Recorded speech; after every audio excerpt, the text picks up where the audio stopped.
حضرت باجزید بستامی رحمتullah تعالی علیہ فرماتے ہیں کہ رمضان کا مہینہ تھا تو میرے بستام میں نا سارے میرے ہاتھ چومنے والے تھے. ہاتھ چومنے والے بڑے اچھے ہوتے ہیں، لیکن کبھی کبھی دل کرتا ہے کہ بندہ تنہائی میں بیٹھے اکیلا، کوئی نہ ہو، ایک بندہ ہو، ایک اس کا رب ہو. کبھی کبھی دل بابا بلے شاہ صاحب نے بھی کہا اٹھ بلیا چلو تھے بس یہ جتھے بس دینی سارے ہی انے، نہ کوئی ساڈی ذات پچھانے نہ کوئی سانو مننے. تو حضرت باجزید فرماتے میرا بھی دل کرتا تھا آج وہاں جاؤں جہاں کوئی جاننے والا نہ، اور وہاں جا کے نہ میں رمضان کا مہینہ تھا تو دل کیا کہ وہاں جا کے روزے گزاروں جہاں ہاتھ چومنے والے نہ ہوں، ذرا کھل کے عبادت کروں. فرماتے ہیں میں دور بستام سے نکلا، ایک مسجد میں جا کے اعتکاف بیٹھا، پورے مہینے کا اعتکاف. پہلے دن مسجد میں گیا، نمازی پوچھنے لگے بابا جی روٹی کہاں سے کھاؤ گے؟ میں نے کہا کہ میرا اللہ دے گا. نہیں کہتے کہ بابا جی فکر نہ کرنا روٹی آ جائے گی. کہا روٹی کہاں سے کھاؤ گے؟ کہا اللہ دے گا. کہنے لگے اللہ تو دے گا پر کس طرح؟ تو آپ فرمانے لگے آپ مسلمان ہیں، آپ کو سمجھنا چاہیے کہ اللہ وسیلے کو پسند ضرور فرماتا ہے پر اللہ وسیلے کا محتاج نہیں. وہ اگر چاہتا ہے تو پھر بے حساب ہی عطا فرماتا ہے، تو وہ دے گا انشاءاللہ. کہنے لگے جی دے گا تو صحیح پر کس طرح؟ آپ فرماتے ہیں میں نے سمجھایا، دو نمازیوں کو زور کے وقت سمجھایا تو دو پھر اثر میں پوچھنے لگ گئے کہ بابا جی ادھر ہی رہنا ہے پورا مہینہ؟ کہا ادھر ہی رہنا ہے. تو روٹی نے کہا اللہ دے گا. انہوں نے بھی پوچھا کیسے؟ کو بھی میں نے سمجھایا. وقت ہو گیا مغرب کا تو دو تین نمازی پھر پوچھنے لگ گئے حجی ہے، نمازی ہے، صوفی درویش قاری ہے، پر یہ بتا کہ تیرے من کا تعلق بھی جڑا ہوا کہ نہیں؟ تیرے اندر سے آواز بھی توکل علی اللہ کی آتی ہے کہ نہیں؟ یہ بھی تو غور کرنا. حضرت باجزید کہتے ہیں میں تنگ آ گیا. میں نے معلوم کیا کہ یہ ساتھ ہر کس کا ہے؟ بتایا گیا یہودیوں کا ہے. میں نے کسی ذریعے سے ان سے رابطہ کیا یا میں خود چلا گیا. میں نے ان سے رابطہ کر کے کہا کہ تمہارے گھر میں کوئی کام کاج کرنے والی عورتیں تو ہوں گی؟ کہا ہیں. میں مجھ سے پیسے لے لو، بس 2 روٹیاں سویرے مل جائیں سحری میں، 2 شام کو مل جائیں. میں سرکے سے کھاؤں یا کسی چیز سے تناول کروں، 2 روٹیاں مجھے صبح شام پیسے لے لو. ماتے وہ مان گئے. اب میرا دل کرتا تھا کوئی نمازی مجھ سے سوال کرے تو میں ذرا اعلان کر دوں کہ میرا بندوبست ہو گیا ہے، میں ذرا اعلان کر دوں کہ میرا بندوبست. حضرت نے کہہ بھی دیا لا الہ الا اللہ تو کیا حاصل، دل و نگاہ اگر مسلمان نہیں تو کچھ بھی نہیں. فرماتے میں ایک نمازی نے اثر میں پوچھ لیا کہ بابا روٹی، تو میں بول پڑا، میں انتظار میں تھا. میں بولا، میں نے کہا نمازیوں، حاجیوں، درویشوں، رمضان کے روزے رکھنے والوں، صائم الدہر قائم اللیل لوگوں، یہ ساتھ میرے پڑوس میں مسجد کے یہودی ہیں، میں نے پیسے چکا دیے ہیں، 2 روٹیاں سویرے 2 شام مل جائیں. میں نے اعلان کیا تو نمازی چپ کر گئے. اب 3 دن بیت گئے، کسی نے پوچھا ہی نہیں. اللہ، کسی نے پوچھا نہیں روٹی کہاں سے آئے. حضرت باجزید فرماتے ہیں فجر کا وقت تھا، سر سجدے میں رکھ کے میں کھول کے رویا اور نماز پڑھ کے میں نے نمازیوں سے کہا او نمازیوں آؤ دوبارہ سے کلمہ پڑھے، آؤ پھر سے کہیں لا الہ الا اللہ، آؤ پھر سے کلمہ پڑھے. کہتے نمازی کہنے لگے تو کون ہوتا ہے ہمیں دوبارہ کلمہ پڑھانے والا؟ انہیں کہا یارو کس طرح کے مسلمان ہو کہ میں روز کہتا رہا اللہ دے گا، تم کہتے تھے کیسے دے گا؟ اور جب میں نے کہا 2 روٹیاں یہودی دے دیں گے تو تم خاموش ہو گئے ہو. مجھے بتاؤ جن لوگوں کا یہودیوں پہ توکل مضبوط ہو اور رب پہ توکل کمزور ہو، انہیں دوبارہ کلمہ پڑھنا چاہیے کہ نہیں پڑھنا چاہیے؟ انہیں دوبارہ اللہ تبارک و تعالیٰ کی توحید کی شہادت دینی چاہیے کہ نہیں دینی چاہیے؟ تو پھر سے کلمہ پڑھے. حضرت نے کہہ بھی دیا لا الہ الا اللہ تو کیا حاصل، تو نگاہ اگر مسلمان نہیں تو کچھ بھی نہیں. کلندر لاہوری بول کے کہنے لگے جو میں سر بسجدہ ہوا کبھی تو زمین سے آنے لگی صدا، تیرا دل تو ہے صنم آشنا، تجھے کیا ملے گا نماز میں؟ بھائیو اخلاق کی پہلی سیڑھی یہ ہے کہ تیرا اپنے رب پہ بھروسہ کتنا ہے. تیرا انویسٹر پہ بھروسہ زیادہ، ٹریڈ پہ بھروسہ زیادہ، لیڈر پہ بھروسہ زیادہ، تیرا انڈسٹری کے مالک پہ بھروسہ زیادہ ہے کہ اللہ پہ بھروسہ زیادہ؟ اور دوسری سیڑھی اخلاق حسنہ کی ہے شکر کرنا. ہمارے یہاں نا دکھوں پہ فوکس ہے کہ جسے پوچھے کیا حال ہے تو اس کے وجود میں 360 ہڈیاں ڈاکٹر بتاتے بھائی صاحب طبیعت کیسی ہے؟ کہتے ہیں یہ گھٹنا بڑا درد کرتا ہے. اللہ کے بندے 359 ٹھیک ہے نا تیری، ان کا بھی ذکر کر. ایک ٹھیک نہیں تو اس کا نام لے لیا، کہتا ہے گھٹنا بڑا درد کرتا ہے، تو باقی ساری ٹھیک ہے نا، ان کا ذکر ہی نہیں کیا. حضرت رابعہ بصریہ رحمت اللہ علیہا پڑوس میں ایک نوجوان رہتا تھا. جو ہمارے دائیں بائیں لوگ رہتے ہیں نا جن کے ساتھ بچپن گزرتا ہے بندہ جانتا ہے. تو نوجوان ایک دن گھر سے باہر نکلا، اماں جی اسے بڑا پرانا جانتی تھی. باہر نکلا تو سر پہ اس نے سرخ رنگ کی پٹی باندھی. اماں جی کہنے لگے بیٹے خیریت ہے؟ وہ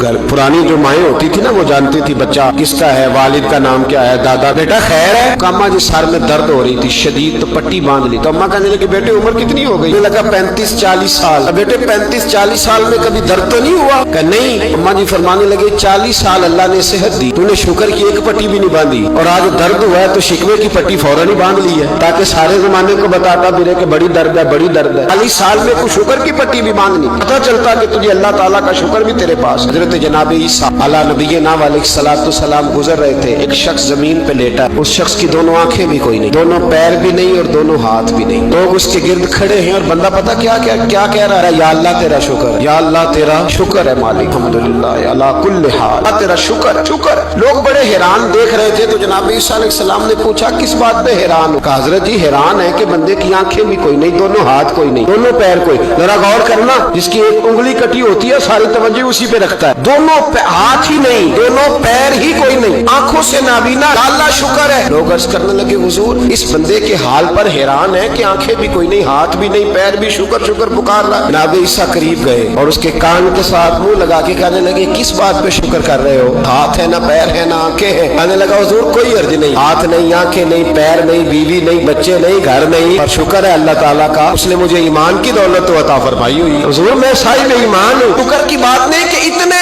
सारे काफिरों में मैं कलमा पढ़ता हूँ, तो हुजूर आप पूछ रहे हैं शुक्र किस बात का? इन लोगों को बताएं कि जिसके सराहने अल्लाह के नबी जनाब ईसा अलैहिस्सलाम खड़े हो वो शुक्र अदा न करे। मैं बड़ा शुक्र नहीं कि मैं जनाब ईसा का कलमा पढ़ता हूँ, मैं अल्लाह तबारक व तआला पे ईमान रखता हूँ, ये मकाम शुक्र नहीं। तो भाई शुक्र का मकाम है। दूसरा इखलाक है, तीसरा सब्र करना। हमारे यहाँ सब्र पता क्या है? किसी के घर में किसी का इंतकाल हो गया तो महीना बाद सीना को भी हुई माज़अल्लाह, तो ने कुफरिया जुमले बोले, बड़ा कुछ कहा, बड़ा कुछ। महीने के बाद पूछा क्या हाल है, कहते सब्र आ गया। ये सब्र नहीं आया, ये जख्म सही हो गया है। सब्र किसको कहते हैं? मुस्लिम शरीफ में नबी पाक अलैहिस्सलाम का फरमान है, फरमाया इन्नमा सब्रुहुम इंद सदमतुल ऊला, फरमाया ऐन जब तुझे मुसीबत की खबर पहुंचे उस वक्त अगर तू सब्र करे फिर तूने सब्र किया। उस वक्त अगर तू कहे इन्ना लिल्लाहि इन्ना इलैहि राजिऊन तूने, फिर तू सब्र है। अगर 1.5 महीने के बाद 6 महीने के बाद सब्र नहीं आया फिर तो जख्म सही हो, फिर तो आंसू खुश्क हो गए। सब्र ऐन मुसीबत के वक्त, ऐन जब मुसीबत आए तो सब्र करने का नाम सब्र है। अंदर हौसला पैदा करें, सब्र पैदा करें। हमने जो अल्लाह से नेमतें ली है वो पैसे जमा करा के नहीं ली, माज़अल्लाह उसने अपने फजल से दी है, और जब चाहता है अपने करम से वापस भी लेता है। अपनी जिंदगी में हौसला पैदा करें। और एक बात और, सूफिया किराम, औलिया किराम ये फरमाते हैं कि दुख इंसान को अल्लाह के करीब करते हैं। आपको न भी समझ आई तो जुमला बड़ा मजेदार है। दुख इंसान को अल्लाह के करीब करते हैं, सुख बंदे को अल्लाह से दूर करते हैं। याद रखना, इनको दुख कोई नहीं ना होता तो बैतुल्लाह के गुलाब को पकड़ के भी नहीं रोते। जो तड़प रहे होते हैं ना, तड़प रहे होते हैं, सिसकियां ले रहे होते हैं, उनके करीब जाके पूछो बाबा क्या मसला है, तो कहते हैं बेटी ससुराल में दुखी है, बेटा जवान है पर बे औलाद है। दुख है ना जिन लोगों को, उनके पास दर्द है, उनकी आंखों में आंसू है, लेकिन जो सुखी है उनका माहौल,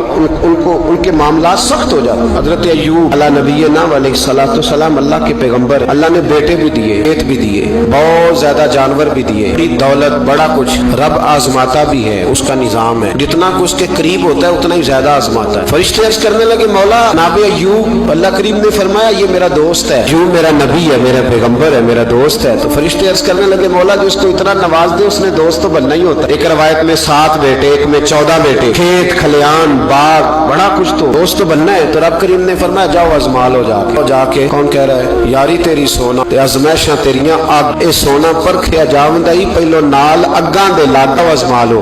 आ गए जिनमें सारे बाग उजड़ गए, जल गए खेत। एक दिन लगा, बनने में वक्त लगता है, उजड़ने में वक्त नहीं लगता। एक दिन लगा तो जानवर एक बीमारी से सारे मर गए। जनाब अय्यूब घर से बाहर निकले, वापस आए तो सारी औलाद की लाशें पड़ी। बड़ा मुश्किल मसला है, लेकिन जुबान पे एक ही लफ्ज है इन्ना लिल्लाहि इन्ना इलैहि राजिऊन। हजरत अय्यूब सब्र से, हौसले से, इत्मीनान से। इस पर बस नहीं, अल्लाह के नबी पैगंबर यहाँ तो जो 5 नमाजें पढ़ता है वो कहता है मुझे बुखार कैसे हो गया, हालांकि मैं नमाजी हूँ, मैं तो रोजाना सुबह कुरान शरीफ खोलता हूँ, फिर भी हजरत जी मेरे घर के अंदर बीमारी का क्या लेना देना। हजरत अय्यूब बीमार हो गए, 1 2 3 4 हफ्ते, महीने, साल नहीं, 16 साल बीत गए बीमार, 16 साल बीत गए, 16 साल। हजरत अय्यूब अलील है। एक दिन ज़ौजा करीब आई तो कहने लगी आप अल्लाह के नबी हैं, आप जो भी दुआ करें मालिक कबूल फरमा लेता है, दुआ करें आपको शिफा दे दे। जनाब अय्यूब फरमाने लगे एक बात तो बता, शिफा कितने दिन रही? कहने लगी 60 साल। मैं खेत खलियान, औलाद, माल दौलत कितना अरसा रखा? 60 साल। 60। आप फरमाने लगे बीमारी को कितने साल हुए? का 16 साल। मांगने लगे जरा मुझे तकलीफें और बीमारियों को भी 60 साल हो लेने दे, फिर दुआ भी मांग लूंगा। तो बराबर तो हो ले, ये तो सिर्फ 16 हुए, 60 हो ले, दुआ मांग लूं। और फरमाने लगे दुआ मांगनी चाहिए पर मेरे रब को पता है अय्यूब किस हाल में है। बस जुबान पे ये लफ्ज आए तो अल्लाह ने फरिश्तों से फरमाया तुमने जांच लिया है, लियबलुवकुम अय्युकुम अहसनु अमला। चल गया, मौला चल गया। फरमाया जाओ अब मेरे बंदे को नवाज दो। बस मालिक देने आज है ना, बंजर जमीनें फिर से आबाद हो, फिर से जानवर आ गए, वही लहर बहर हो गई, बेटे भी अल्लाह ने दे दिए, माल दौलत जायदाद हर चीज मरीज घर में बैठे शिफा भी हो गई। हजरत अय्यूब की ज़ौजा करीब बैठी है, सुखों के दिन आ गए, पूछने लगी अय्यूब एक मसला पूछना है। एक बात जहन में आई, इजाजत दे तो दरियाफ्त करूं? फरमाने लगे पूछो। तो ज़ौजा अर्ज करने लगी हुजूर बतलाइए दुख अच्छे के सुख, दुख अच्छे के सुख। तो जनाब अय्यूब फरमाने लगे दिन सारे अल्लाह के, दिन सारे अल्लाह, दुखी रखे तब भी मेहरबानी, सुखी रखे तब भी फजल उसी के है। और अगर मेरे दिल का हाल पूछे ना तो दुख बड़े अच्छे थे, बड़े अच्छे थे वो दुख। कहा हुजूर दुख अच्छे थे? जनाब अय्यूब फरमाने लगे जब मैं बीमार था तो मेरा रब 24 घंटे में एक दफा मेरा हाल पूछा करता था। रब पूछता था अय्यूब तेरा क्या हाल है? रब पूछता था, खुदा खुद मीरे मजलिस अल्लाह पूछता था। फरमाते 12 घंटे इस मजे में गुजर जाते थे कि मेरे रब ने मेरा हाल पूछा है। 12 घंटे इस कैफ में बीत जाते कि अल्लाह ने हाल पूछा। फरमाया अगले 12 घंटे में इंतजार करता रहता था कि रब दोबारा कब हाल पूछेगा। फरमाया 24 घंटे में एक दफा पूछता था। दो बार उम्र दराज मांग के लाए थे 4 दिन, 2 आरज़ू में कट गए तो इंतजार में। तो फरमाते हैं बस ये इस तरह हाल गुजर जाता था। फरमाने लगे शिफा तो हो गई, सेहत तो हो गई, खेत खलियान तो हो गए, पर अब मेरा रब मेरा हाल तो नहीं ना पूछता। सब्र करना सीखे, हौसला पैदा करें। छोटी छोटी बातों पे, छोटे छोटे मामलात पे रोने लगना और छोटी छोटी चीजों को आड़ बनाकर नाशुक्री कर, सब्र पैदा करें।